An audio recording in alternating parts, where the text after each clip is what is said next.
Hey all, welcome to Tucker's video cook recipe. Happy New Year everybody. Sorry it's been a while. I know we're into February now. Been a sort of crazy Christmas in Jan.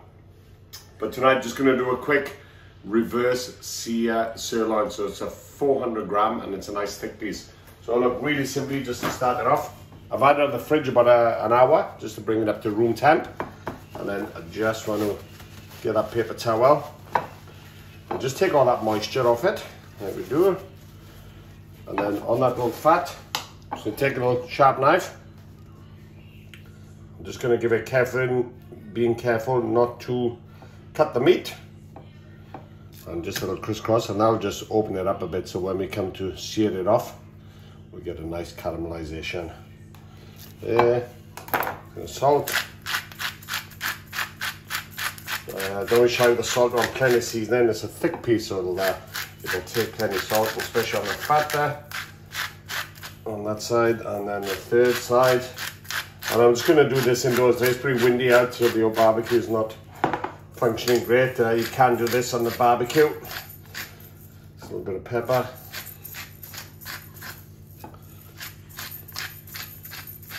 There you go, done.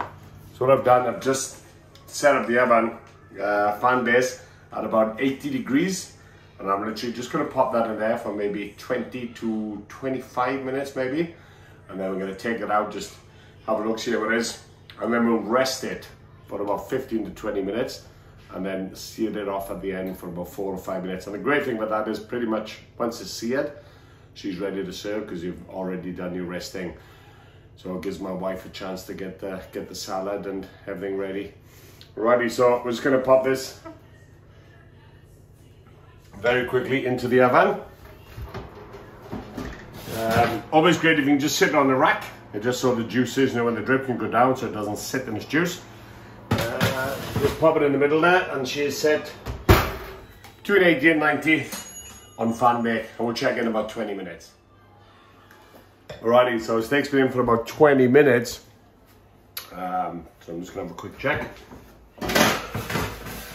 Look, it looks pretty raw and just sort of almost just browned off, and though you feel it, it looks very, very raw, but you know, it is part of the process.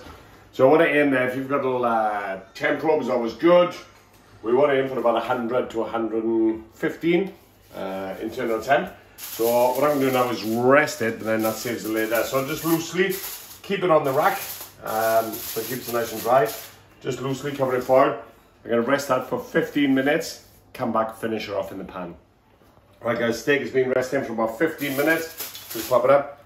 Just before the resting time finish, I got some oil. You want a high smoke point oil, like rice bran oil, canola oil, in the pan. And then what we'll do is just fat side. Make sure, yep. Make sure you get that nice sizzle. Whoops. Watch that doesn't flip over. What I want to do, I'm just going to turn it up a little bit more.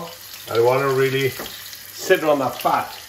That's the main bit that we want to, just got a little bit of that fat there, really want to caramelize it down. So what we're going to do is brown that for maybe, I don't know, 45 seconds to a minute, get nice and caramelized, and then the same on both sides. Just going to check this, been about a minute.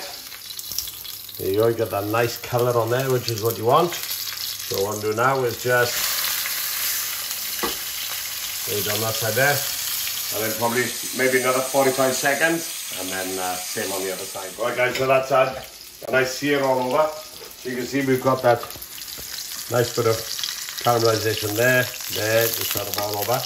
What I want to do now is just get it back, just to try and render that fat a little more if you can. A little bit tricky. I want to get a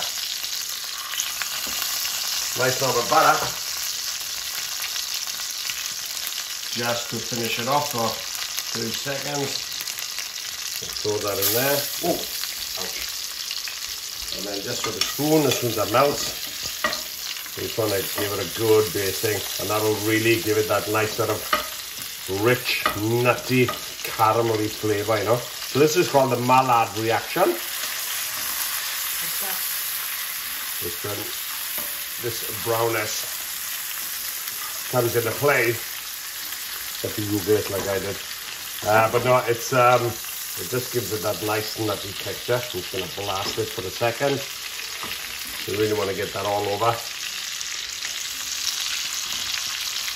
think we're looking pretty good there. One more over the top. So you can see where it's really starting to go brown. So just before, we don't want it to burn, but just as it's starting to get really nice and hot, and just plenty on that fat there. Alrighty, I think we're looking good. That can come off. Yeah, I think that should be alright. I'm just gonna spoon a little bit of this butter over. 1, 2, 3, 4, 5. Beautiful. Is that done? I did say about the resting. I just want to give it literally 1 minute, just because it's been in that red hot pan. Setting's pretty tight, although it did have resting earlier. I just want to give it 1 more minute just to relax, and then we're going to slice and hope for the best. Slice and die. Alright, so just give that a quick minute just for it to relax. It's been such a hot pan, and now we're getting ready for the moment of truth. Just put this on the way. Alrighty. Nice sharp knife nowadays. Finally got around to getting a steel on the stone after how many years? 5 years. Alrighty. Here we go. So I'm just gonna, like I say, always just sort of come back on and get a nice face on that. Unless it's no good, then we want to hide it.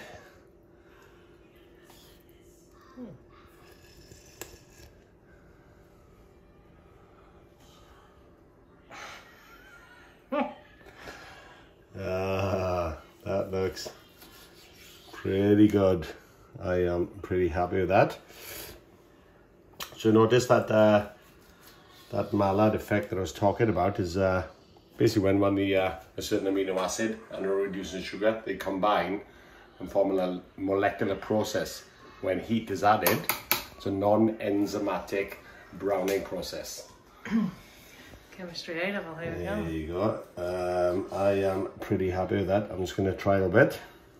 And you see we've managed to almost avoid, quite often when you do steaks on really high heat, particularly if they come straight out of the fridge, you bang it on a high heat, you brown it off and then cook it and then take it off. Often that inside can be quite red raw, and the outside is a big grey line. And that means that the heat has been too fierce on the outside and not enough heat penetrating through. Whereas I think you can see there's a little bit there, but that's not too bad at all. And it looks nice and juicy, I must say. So I'm just going to cut another one maybe and just have a little taste, I think. A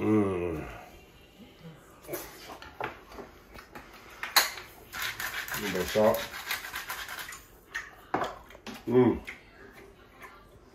That is so juicy. I'm calling my executive sous chef. Liam! Here, please. Let's give him a little bit to try. See if he agrees. How are you, mate? Good. What have you been doing? Building Lego. Building Lego. Alrighty. You try a bit of beef? You ready? Yeah. Here we goes. What do you think, Liam? Look at me. Good. Look at me. Is it good?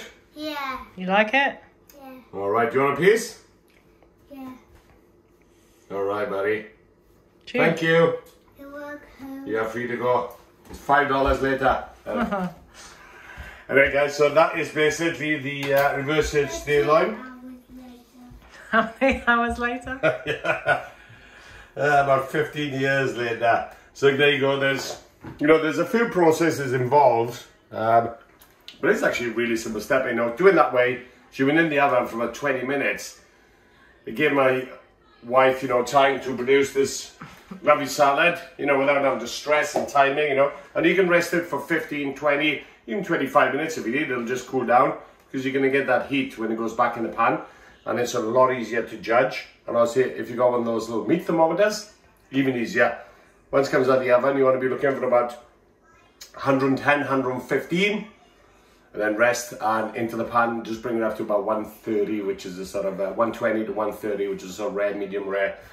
This is probably about just on a medium rare there, but it's so juicy and relatively easy, and there's no stress. I find it quite a lot easier. but it is so tasty.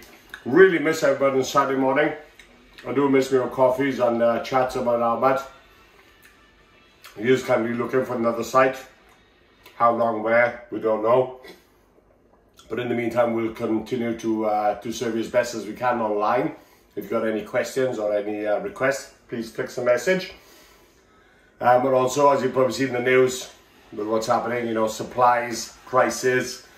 You know, we've tried to hold our prices as best we can for probably the last 2 years. But there are a couple of things, particularly lamb at the moment is just really pricey. Because New Zealand's hasn't got enough sheep. New Zealand's not got enough sheep. But look, it's probably going to get more difficult with supply and availability. But we'll do our best. But you're probably noticing the price list this week. A couple of things that have had to move up $1 or $2. And we'll try and keep it as low and best value because we want to keep on bringing you that best quality that we can. Anyway, if you've got any concerns or any issues or questions, feel free to give us a shout. We've got Tucker's Simple, Reversed. Tucker's Simple. Tucker is pretty simple. Tucker's Reverse Seared Sirloin. Simple, delicious, simple-licious. Have a great long weekend, everybody. Take care. Thanks for watching. Bye.